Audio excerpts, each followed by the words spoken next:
Hello and welcome to the Moody Sports Podcast, the third ever. My name's Zach. My name's Cody. And we're here to talk about the sports around the city of Houston, and mostly we're going to be focusing on last week's game for the University of Houston against Tulsa.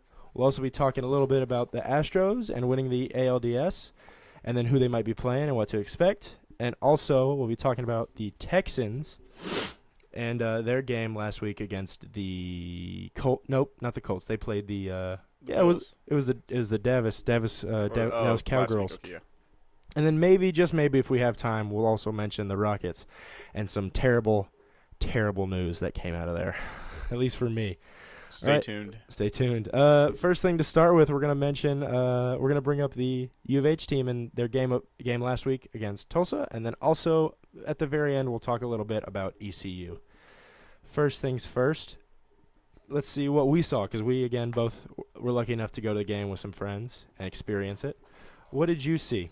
Referring to just, a quick little summary of the whole game. Overall, I think both teams played really bad, especially on U of H's part.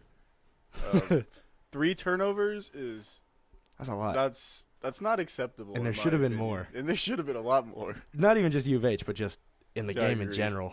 Oh my goodness. 2 drop picks on one drive, something like that? No, it was 2 in back-to-back drives. Oh, okay. And I think they both led to scores. It's just a field goal and a touchdown. My thoughts on the game. Houston came out on the winning column, but the game is not as close as the score shows. I mean, no, I don't. Yeah, I think we won by 14, but 24 points came from the fourth quarter. So yeah, we were down going into the fourth quarter, and then we came back clearly. Yeah. But just overall, I don't think U of H played well at all. Third down efficiency at 33% is not very good. not at all. But a win's a win, in my opinion. Yeah. Actually, I'm going to say I have a different opinion on the game. I know you're all Debbie Downer over here, but, man, I thought the game was awesome. Awesome. I thought, our defense finally showed. Well, yeah, they had some mess-ups, especially early on. Our defense kept us in this game. Got plenty of turnovers. Granted, as we said, that quarterback was bad. Yeah, not good at all. I think I don't remember, but because he's so bad, I couldn't even tell if he got replaced or not, because the backup was pretty bad too. But we had 2, as you mentioned earlier, we had 2 early drop picks, and those led to scores. But man, if our defense doesn't 26 points sounds like a lot, but they should have had a lot more. No, I agree. Especially because we were giving up some big plays. We also gave up, I think, 2 big plays on 4th downs, one of those being a touchdown. But still, despite that, our defense really locked up in the fourth quarter. Really, some of the third, too. I think they had, going into the third, they had 23 points. And we only gave up 3 in that fourth quarter while scoring 24. Also, another good note, our offense blew up in that fourth quarter, which really shows that we're explosive. We might not get all our points early. We might not even get them all spread out, but at some point in the game, we're gonna outrun you, and we're gonna make you tired, and we're just gonna explode. It's like Golden State in the third quarter. They keep it close until halftime, and then they blow the opponent away. Yeah, I see. Yeah, we're here. We're running a marathon, but as soon as we get to a support, as soon as we see the other team get tired, we explode, and there's no stopping them, man. There's no stopping them.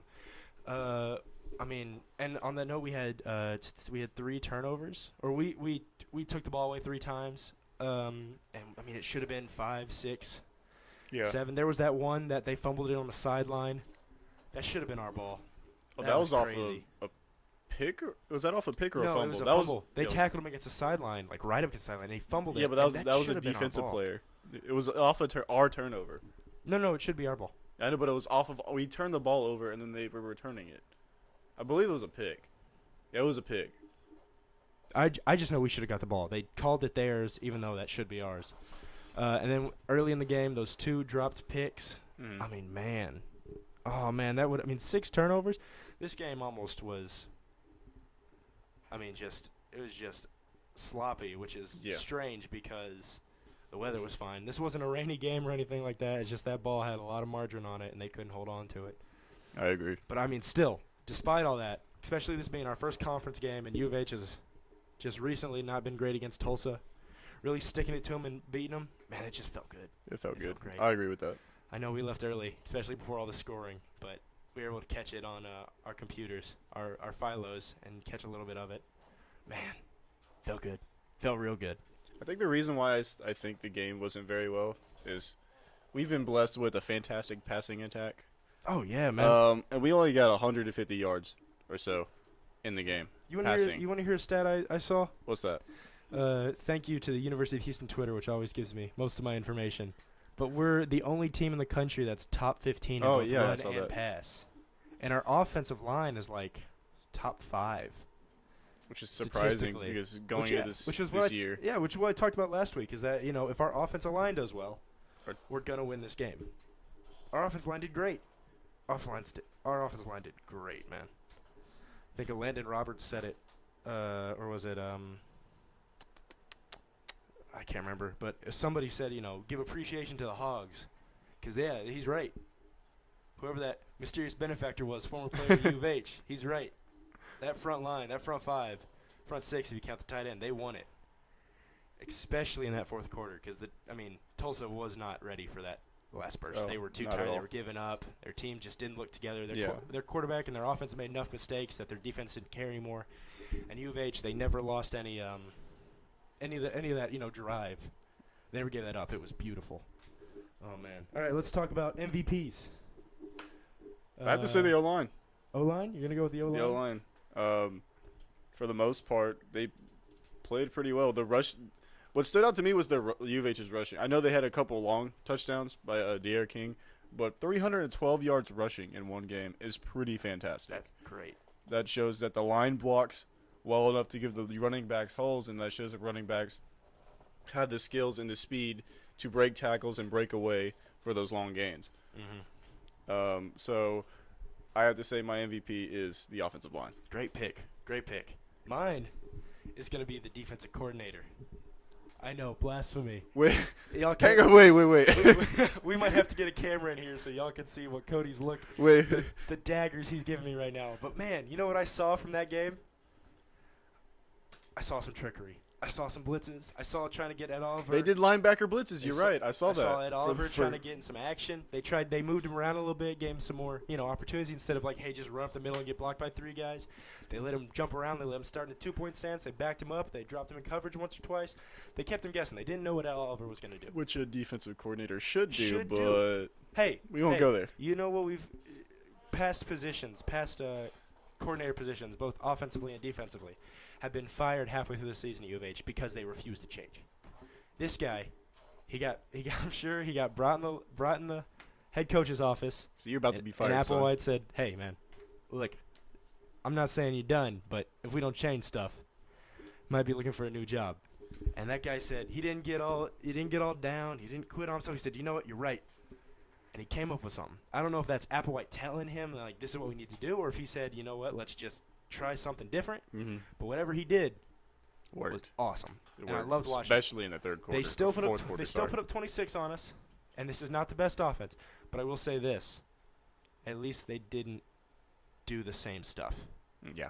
Maybe the score is the exact same, but they tried something else. They weren't predictable, and that led to our defense being in great position. I mean, talking back on, we had I believe 2 picks. Yes. Yeah, we had 2 picks, and then also could have been 2 more. He had the DBs and safeties in the right spots. Cornerbacks, had them in the right spots. They seemed more aggressive. They weren't just sitting in zone. Yeah, they weren't doing the 10-yard cushion and then drop back into coverage and giving them the 5-yard out. Mm-hmm. Exactly. They played press for once, and look what happens, defensive coordinators, when you press and you blitz. I'm not going to talk bad about him. I think he did great this game. I completely agree. And I'm glad we have somebody who's trying something different. Yeah. It's just feels good, man. I agree. Just feels good. Man. What else? Goodness. Because, it was an exciting game. If you're just a fan of football, it was a fun game to watch, especially that fourth quarter. Watching that team explode for 20, how many points? 24 points. Oh man, it was happiness for us especially because we were really worried that it was going to be a repeat of last year, and we get beat by a team we shouldn't get beat, and then we're out of the playoffs or out of the conference championship. We're out of the playoffs, but out of the conference championship because we want UCF, dog. We want UCF. We want UCF. We don't Bama. Old news. UCF national UCF. champions last year. So That's right. That's right. All right, crystal ball. Let's look into next week's game just a tiny bit. ECU at ECU. Vegas has 13.5 points. 16. 16.5. 16.5 favor of on U of H. U of H. I'm gonna call that. I'm gonna say 17 points. Yeah, you take the money. I'm gonna take the money. You take the money, put some down. Maybe even more. I'm saying at least 17-point win. Yeah, I think you're right. I think ECU. We don't have the trouble with ECU that we have against Tulsa. ECU is a bad team, and we beat them. Unlike Tulsa, who is a bad team, and we usually have a competitive game against, which shouldn't happen. Yeah. ECU isn't like that. We usually go in there, they come over here, and we beat down on them, except for the few times in CUSA where they would somehow beat up on us. But ECU, historically for their fans, they got a good program. They bring a crowd. Mm-hmm. I think they have the highest numbers in our conference. Really? Yeah. I didn't know that. I know, right? I didn't find that out until this year, early this season. But they bring, a larger amount, especially with the hurricane that just happened and all that. They still bring numbers, which is really cool to see that. I didn't know that about any of those lower, level teams in our conference. Like Temple doesn't bring anybody to their games, and they're one of the better ones. Middle of the pack, upper echelon. They're good up there. U of H. We're always at the top of the conversation, and we bring 20, 30,000. We're lucky. Our stadium also holds close to 35 at most. I think it's 40. 40. Still, whatever it is, That's not a very big stadium. It's not. What I'm saying is we don't fill it, and we're in the fourth largest city in the nation. That's because we're in a pro town. Competing with that's what I'm saying. Town. ECU doesn't have that problem. Yeah. They're themselves. It's like College ECU, Station. Yeah. There's no. They might have a semi-pro lacrosse team out there, but I don't think they're damn. I don't think they're really dealing with anybody else. But yeah, my prediction, I think we'll beat them. I think we're covering that spread. I don't see anything from ECU. They're bad this year. Every little blurb I've seen about them and reading the conference reports and the telecommunication cast with their head coach, they just don't have much going for them. I know they beat Old Dominion, the powerhouse Old Dominion, but I don't see them doing anything. And I'm thinking U of H beats up on them a little bit. Last thing before we move on to the Astros, what do you think the score is of that game? I'm gonna say 35-14. 35-14? Man, I'll let you in a little interesting fact. U of H has not scored less than 40 points this season. So you know what I'm going for? They scored 38, I believe, at when we played Arizona. We didn't. Oh, was that 45? We scored 45. That was 45. Okay, wow. Or we scored more than 40. I know that much. Okay, so we say 35-14. Still 35-14? I'm going to go with this. I'm going to say 56. Ooh, that's a big number. 56-21. Okay. No, 56-17. 17, okay. 17, just because I just don't see us dropping the ball, especially now that we're on a roll. We've got our first conference game in our back pocket. Yeah, I think we go in there and roll on them. I think even if we would have lost the game against Tulsa, I think, they come out and they say we got to prove a point and we got to beat ECU. So no matter what. I think if we would have lost against Tulsa, the beatdown would be even worse. I think, I might come back to eat these words, but I doubt it. ECU is a deer in the headlights right now. They're about to get smacked on. Oh. No matter what happened, they were going to get smacked on. All right. Next up, this is more Cody's expertise, but I'm going to chime in some uninformed opinions about it. We're going to talk about the Astros winning the ALDS against the Cleveland Indians. Shout out to my uncle who hopefully is listening to this. His favorite team. But what do you got for us, Cody? The Astros got hot at the end of the season at the perfect time. Oh, man. I believe they won like 8 out of the last 10 games. Murdered it. And all the experts. Nobody expected it. They got hot at the perfect time. They scored, I believe, 7 in the first game, then 3 in the second, and then 11 in this. Something like that. Yeah, something like that, and then 11 in this last game. They're averaging like 7 runs a game. Oh, dude, they're in full. That's ridiculous, and they're only giving up like 2 or 3. Full steam ahead, man. Yeah, that's great. What helps is we have a fantastic pitching staff, especially our first 3 with Keuchel, Cole, and Verlander. They're just that our pitching staff is on fire right now, and even our bullpen with McHugh, McCullers, and people like that, just doing fantastic. Just looking at some of the averages in the playoffs, Springer's hitting .429, which is really good. That's nuts. He's got 3 home runs this playoffs, and he is the franchise leading home run hitter on the Astros. Did you know that? He's got 9 or 10 home runs. I didn't know that, but Altuve is second. You could tell me anything right now, and I'd believe it because we're riding cloud 9 right now with these Astros. I mean, Correa's back, or he's back to full form, man. Bregman's already talking smack on the internet, which I always love. These guys are fun to watch. This is what I imagine it's like living in Golden State country. You just get a bask in the sun as everybody hates you, and you just keep crushing people. Oh man, it's great. It's great, man. I love it so much. Any other little interesting blurbs you want to throw at us, or do you think you want to talk about who they might be playing? It's between the Yankees and I believe the Yankees and the Red Sox. Red Sox. Which is interesting because both those teams are really good. I believe the Boston has a 1-game lead on the Yankees right now. No, it's 2-2. 2-2? Oh, it's 2. Oh, it's 2-2. Wow. Because the last night, we're recording the 9th of October, 2018. But last night, it's 2-1. It's 2-1 to Boston. It's 2-1 to Boston. It's 2-1 really? to Boston. I thought they played 3. They have played 3. You're right. It's 2-1 to Boston. Yeah. Which is interesting because the Yankees, like we're supposed to, with the addition of Stanton, and then you have the Judge already there. They were looking at 150, 200 home run year with the team, just between a few people. So on paper, it looked like the Yankees were the ones to beat this year, but evidently not. They had to go through the wild cards and play Oakland, who they beat, and now are losing in the series to Boston. Not just losing. They got smacked the last game, 16-1. Goodness, they're all the memes this morning, seeing like Yankees fans asleep in the stands, empty stands, all those chants you saw of like we want Boston or we want, I think it was we want Boston or we're going to New York or whatever, and they just got smacked around, man. Yeah. I gotta admit, it's nice to see a dynasty like that really, they're the big wigs of baseball, and they're, this is what baseball's about. New York, kind of like the Knicks, except the Knicks are traditionally bad, at least in the recent decade. So watching that happen to the Yankees now feels good.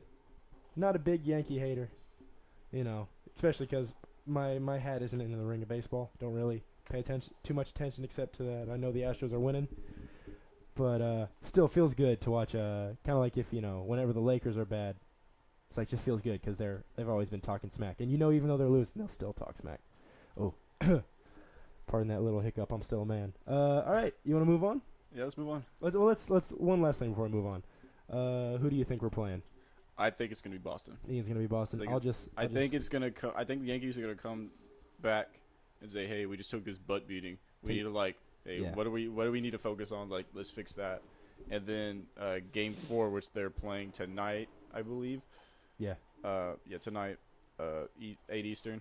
I believe they will win this game by a couple runs, and then Boston will win it at Boston. Then it'll be the Astros and Boston Red Sox in the ALCS. And we're gonna sweep them. I don't think it's gonna be a sweep. I think it's gonna go to 6 games, but the Astros are gonna be on top. Nah, I have the utmost confidence. Astros going in hot. We're sweeping. Is that your hot take? Astros gonna sweep them? We're sweeping. That's not a hot take. That's normal. That's what I expect. And also, we're gonna be playing the Brewers in the World Series. Ooh. Write that check and cash it. Ooh. No, Ooh. But I'll say this. I expect to play the Yankees simply because, I agree with you that the Yankees are going to win tonight. It's going to be a bloody one, 5-3 or 4-2 or, 2-1, something close. Yeah. And then just simply because, I mean, I don't know too much about the Red Sox. I know they're good. I'll tell you that much. But I just think, don't doubt the judge, man. Don't doubt the judge. That guy's an all-star. That guy is, he's got a long career in the MLB, man. A long career, and it's going to be good up until the day he decides to retire. All right. So, yeah, there you go. Astros doing great things, still marching. And then, get a little bit of a breather, a couple days breather before they face off against their other opponent. All right, now next for you, we're going to talk about the Texans, or the Tejans, as Cody has it in our notes, and their game last week against the Dallas Cowgirls. Dallas Cowgirls. I like how you said that. Yeah, we're obviously big fans of them down here in Houston. We don't like that team from up north. Shout out my Ohio State fans. Shh, silence the competition. Oh, man, that was awful. It's okay to laugh occasionally. Yeah, it is. All right, oops. So what are your thoughts on the game? Of stats. Man, I'm glad we're embracing the 8-8 that we always do. I'm man enough to admit that I probably made the wrong choice, that we're not tanking, and that's fine. If we're not going to do that, whatever. But, I mean, I don't know, man. I think our division's too stacked. I know the Titans lost, and we're only, you said a game and a half behind. Game and a half, something like that, yeah. But still, it's early in the season. A game and a half is larger than it seems when you're, we're 5 games in. 5 games in. Yeah. Out of a 16 game. Mm-hmm. So, and I mean, the Jags are not getting touched. I think they might get beat by a few teams, but I don't think it's going to be anybody in our division. It'll be fighting for that wild card spot. They might slip one to the Titans, but that's not going to mean nothing. I think the Texans are fighting to get the wild card. Wild card? Yes, wild card. I don't know why I thought it was a different word. I know that word. But yeah, they're fighting to get that wild card spot. Win a heartfelt game in the first round of the playoffs, and they get smacked down by whoever we play. Usually the Patriots. Oh, the Patriots. Or the Jaguars. Yeah. Or the Jaguars this year. Whoever it's going to be. But hey, man, if Bill O'Brien wants to lose his job going 8-8 this year, good on him. Hats off to him. Hey, hats off. Yeah, he's going out fighting. I'll give him that much. Gonna stick the Texans in terrible draft position next year, but hey, that's what you want to go doing, man. Let's focus more about the game. Let's talk a little bit more about that and how that went. Did you watch it? I watched some of it. I didn't watch all of it. I didn't watch it at all. I know I should have. I do know that, and this is going to be me nitpicking, there was a few drives that the Texans had, 4 in particular. I believe they were back-to-back. It was the Texans drove down, got inside the 5, and then scored the touchdown.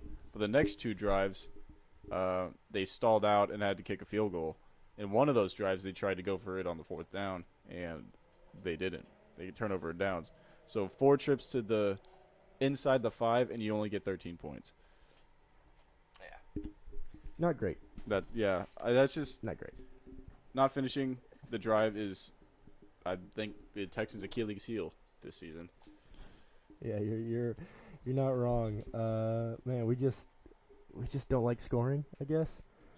2 turnovers, one fumble and 1 interception. Man, I mean, again, I think Deshaun Watson's looking excellently pedestrian. He's looking superbly average, which, doesn't help that the offensive line isn't doing very well. Offensive line isn't great, but I don't think. I mean, it's better than it was last year. I agree. Better than it's been in a few years. But yeah, I agree with you. It's not great, but I don't think any part of our team is great except for the receivers, and even then, it's only a couple. It's a couple, yeah. Which I mean, I know is more than a lot of teams can ever hope to have this season is 2 great receivers, or 2 good receivers at least, and we have a Hall of Fame receiver, and then a good supporting cast around him. Shout out to Nuke Hopkins with some crazy. Oh, that crazy play. Let's talk about that play. Let's talk about that play. This is the one I know about. The double spin, double tap the B button, go into game breaker mode, man. Oh, it was beautiful. I love the way he that was such a clutch play, too. I love the way he runs the ball. That's how you know he is better, like head and shoulders above anybody he plays against, because he doesn't play like anybody else. When he runs that football, he puts it over people's heads. Like he runs with it like above. He runs with the football 2 hands. I'm trying to show it here, but I mean, obviously y'all can't see it. We might have to get a camera or figure out some sort of setup in the future. Look out for that. But has the football. I mean, holding over his head like trying to keep it away from his little brother, and he's running around. And these guys are trying to jump and strip the ball, and because they're focused on the ball instead of him, he gets 6-7 more yards. Yeah, it's just that's always scary to see when they don't tuck the football away. Oh, I know. But you can't blame him. Like he was in the moment. He was like, "This is what I'm gonna do. This is what I've been doing for years." Exactly. And then he was like, "All right, B button spin, B button spin." That's what I love about Hopkins, man. It's because he's clutch. When he does that, when he has the football in one hand and he's waving it around, you're not scared. I'm not gonna lie, I was a little scared. Oh, I'm not. I'm not traditionally scared. Like it's not like a natural. Like I might say, because I know the game of football, like, hey, tuck the football. Yeah. But it's not one of those things I see what you like mean. it's not like when I'm watching a punt bring it back to the University of Houston. When I'm watching a punt, the other team punting it to us, and I see our guy back there, I just like instinctually, like against my own will, I get nervous and I start sweating because I'm like, this guy's going to drop it. I'm scared. It's 50-50. But when I see DeAndre Hopkins hold that football down, sure, after the play's over, I'm like, well, you should tuck the football. But who am I talking to this guy, right? He's a beast. Yeah. And, like, if it's working for him, which it obviously is, I need to shut up. I don't need to shut up, but, obviously his actions speak. Yeah, that's just me nitpicking, though. Yeah, but his actions speak. I agree. No, I know what you're saying. What you're saying is right. Yeah. It's not wrong. Like, he should tuck the football, but also he's doing great. So, hey, man, if it ain't broke, don't fix it. It's working great for him. We're going to – other little things. I mean, to note who they're playing next week or if they have an off week, I don't even know. If you want to check I think they're playing the Bills next week. That's right. We already checked that. They are playing the Bills. Man, I'd like to see a win. I'd like to see the Bills. I'd like to see the Bills just like their their safeties and cornerbacks quit at halftime and just really let us lay it into them. It was a safety. The Texans need a blowout game. Yeah, but I see, based on how the offense has been performing in the last couple of weeks, I don't think it's going to be a blowout, like a 35-7, 35-14 kind of game. No. I think it's going to be a little closer, more like 28-14. This is what I'm saying. Something like that. I think the only way the Texans most likely aren't going to get any blowouts this year. Doubtful on that front. But what I think they can do is they can pitch some shutouts. And this is a good game to do that. Yeah. Is the Bills. Josh Allen, back there on the football.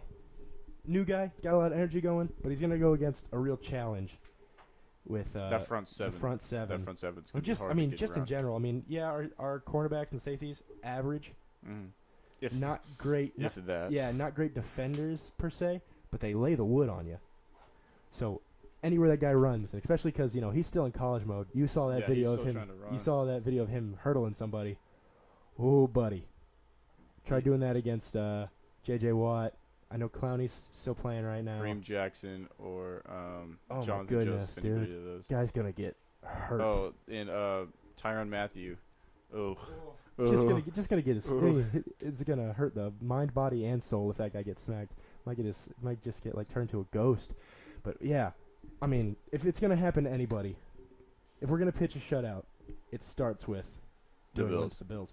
And yeah, our offense puts up 10, but still, we already know our defense is where this team is at. We have exciting pieces on our offense for the future. Especially, and we do have a Hall of Fame receiver, as I said. But I think we are built on the backs of our defense. Yeah. Again, this, in my opinion, is not the most informed, but I have been watching more this year than I have in the past. And I think. No, I agree. Our defense is going to have to win us games based on how our offense is performing. Yeah. We can't let up 28 points and expect to win. Exactly. Last year, when our offense was rapid fire with the Deshaun Watson at quarterback and everything like that, scoring 35 points a game while he was starting, sure, we would say, hey, the defense doesn't have to do as well. Mm-hmm. But because teams have adjusted to how our team is playing and teams have changed what they're doing, we have to rely on our defense more. Yeah, and I think the front office did a good job of at least trying to address those issues. Yeah. You know, just as recently as the drafting of Deshaun Watson, you know, it seemed like the Texans actually started looking at, hey, we need this position, so let's go try to draft it. Or let's go try to go get a first and a second round pick for this last draft. I know. But that at least shows that they're trying. Like we didn't do what they always do. Let's go get another defensive lineman. I mean, I get it. We love our defensive front, and you know what? Clowney was a good choice. It's a great choice. When he's healthy, he's a beast. He's a beast. But I mean, you know, they went out and they got Tyrann Mathieu. Mm. They went out and they got Deshaun Watson. You know, they're trying to fill holes. So I appreciate that. So, yeah, our defensive backfield isn't great, but it is head and shoulders above what it was last year. I agree. Last year our defense looked awful simply because our DBs couldn't guard anybody. Our front seven looked great, even without J.J. Watt out there. DJ Reader, Clowney when he could play, Merciless when he could play. Yeah. Just looked stellar. But, I mean, it was, again, like, who needs to run when you can just pocket pass all over these guys? If the other team had a decent offensive, not even a decent one, just one that could hold our guys back for 2 seconds, that quarterback had a slant across the middle for 20 yards. So, yeah, I'm fine with how our team looks now with the idea that, you know, they're going to improve. They're showing improvement. They're showing an upward trajectory over these past couple years. Like last year.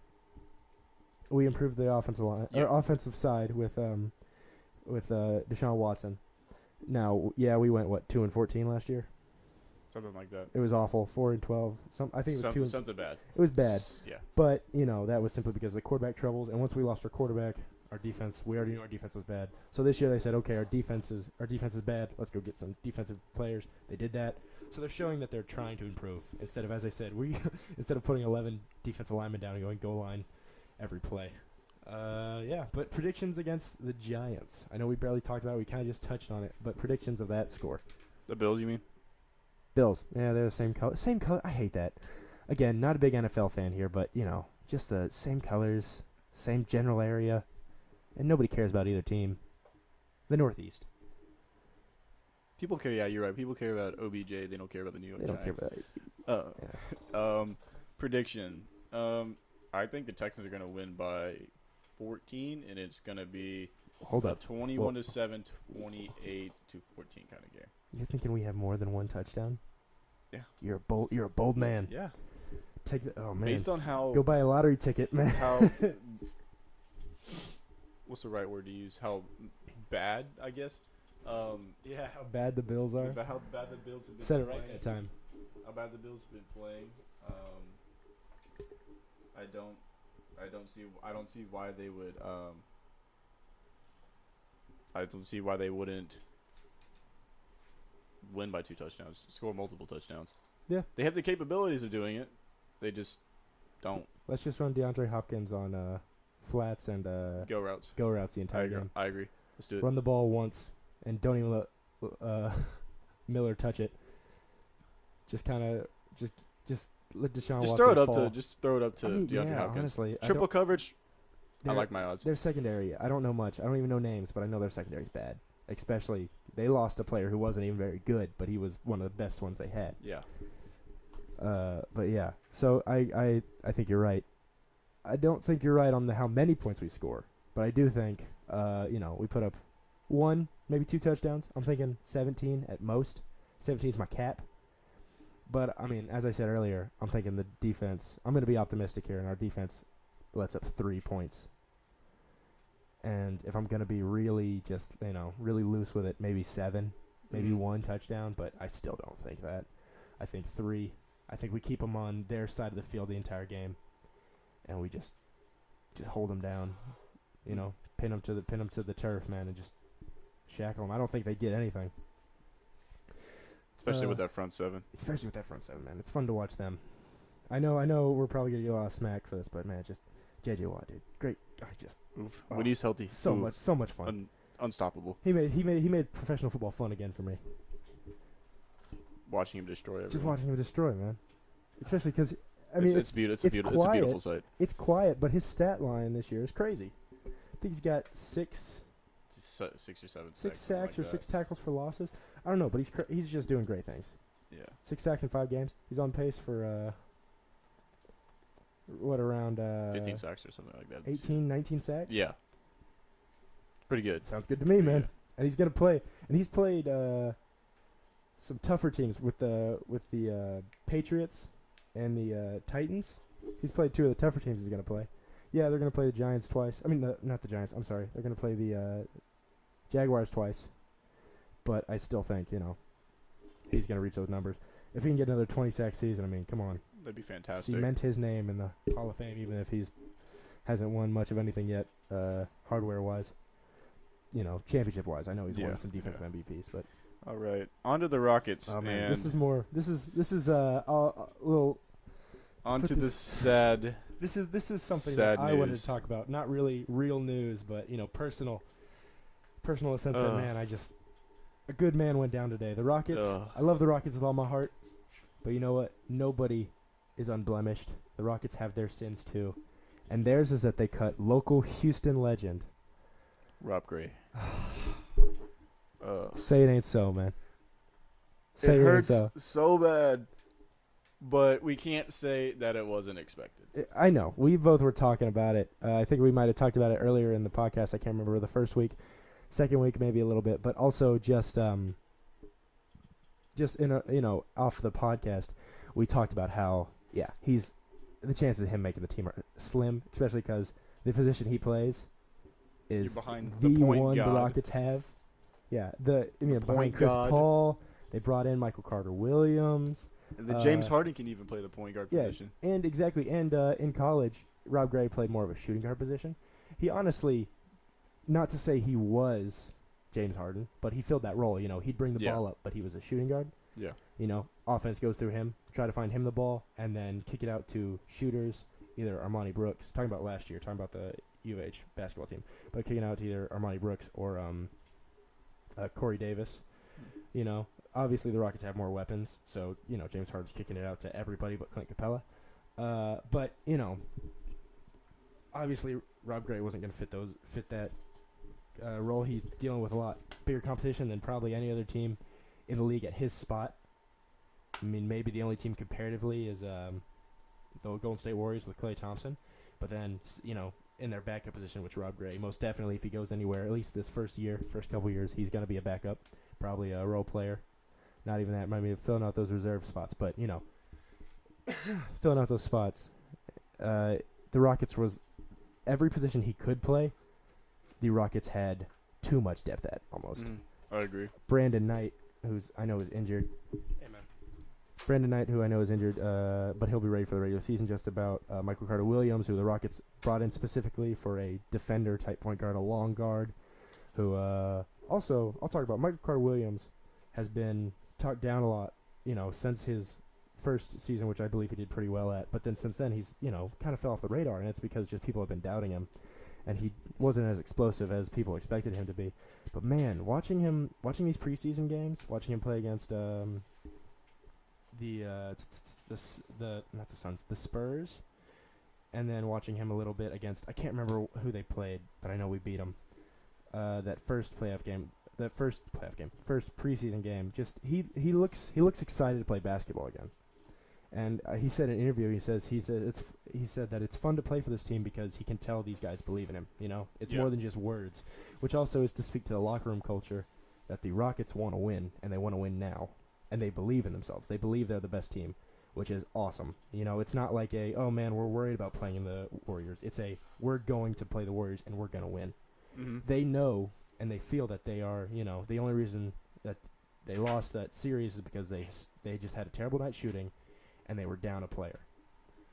I'll speak from personal experience or personal opinion, but I feel like, this one's more rooted in facts simply because last year in that series against the Warriors, Western Conference Finals, that the Rockets, if Chris Paul had stayed healthy, were the projected favorites to win that series. In the last two games. They would have won Game 6. Exactly. That's what I'm talking about. I think that they should have won that. If Chris Paul is healthy, they have 2 games to win one, especially with home court advantage coming home that 7th game. I mean, they should have won. They should have won. Even without Chris Paul, if we had not shot historically bad, if we had just shot really bad and not historically bad, we would have won that game. Scored 4 threes, 4 more threes. 40 whatever points in the first quarter, something like that. Mm-hmm. Like, I'm sorry, but there's no excuse to not win that game if you're up 20 points at the end of the first quarter. Yeah, I remember watching it and we couldn't buy a 3-pointer.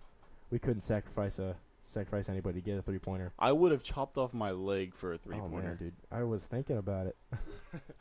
But yeah, so we got a little bit off track there. But I mean, Michael Carter-Williams, Brandon Knight, Chris Paul, obviously, and then you're looking at the shooting guard position, Eric Gordon, and James Harden, and then Mike D'Antoni already historically runs a short bench, especially come around playoff time.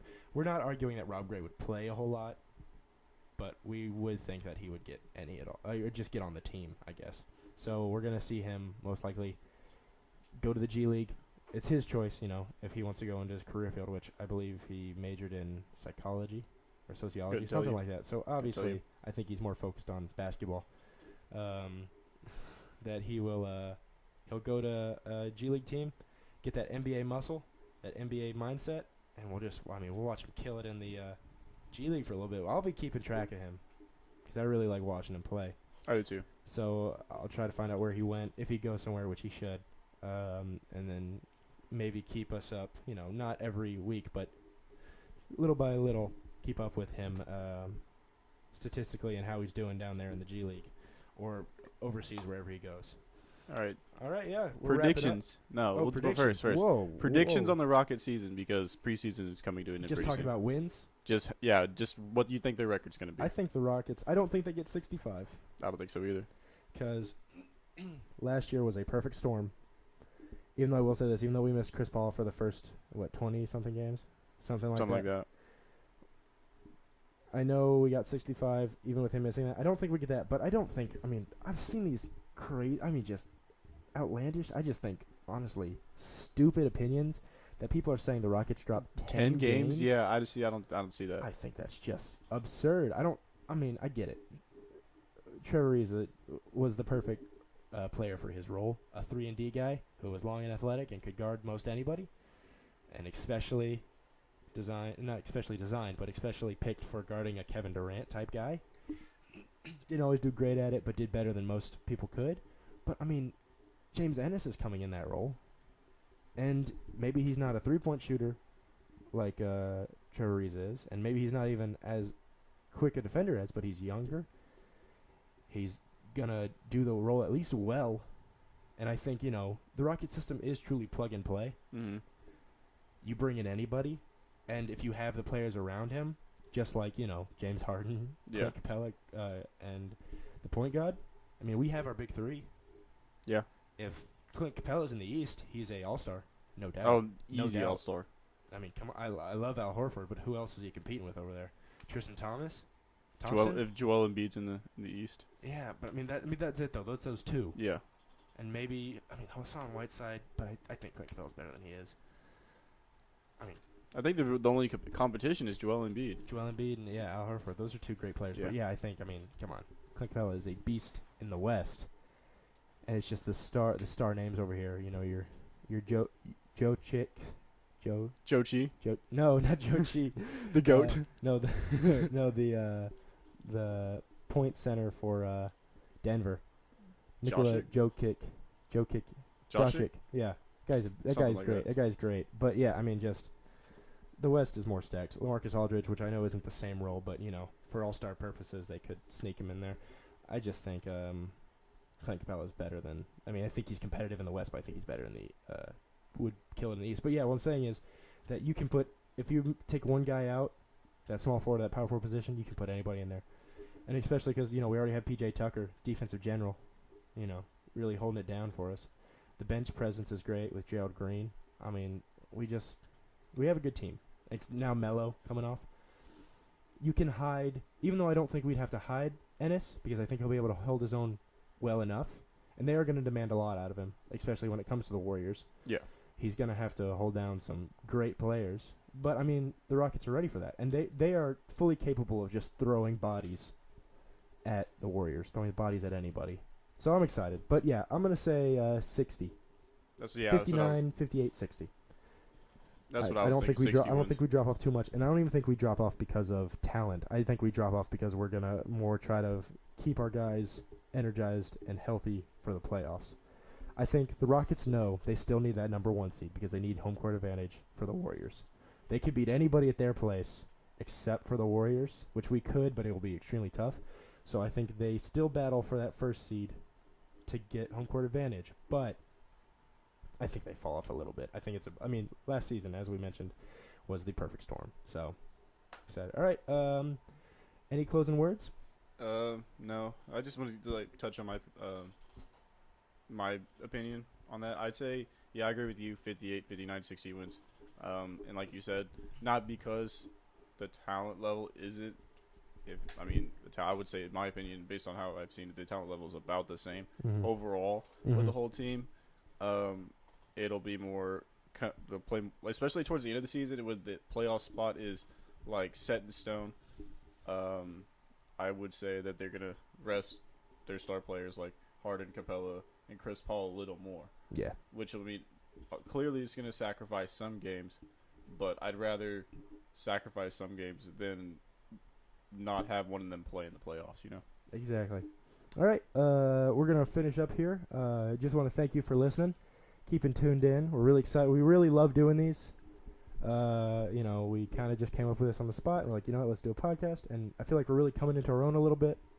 And I'm really having fun doing this. So we really appreciate you listening. We'll have another one out next week. And thank you for listening. We're the Moody Sports Podcast on Twitter. Moody Sports on Twitter. And also follow us here on YouTube. Subscribe, turn on that notification bell. We really appreciate it. All right. Thank you. Thank you.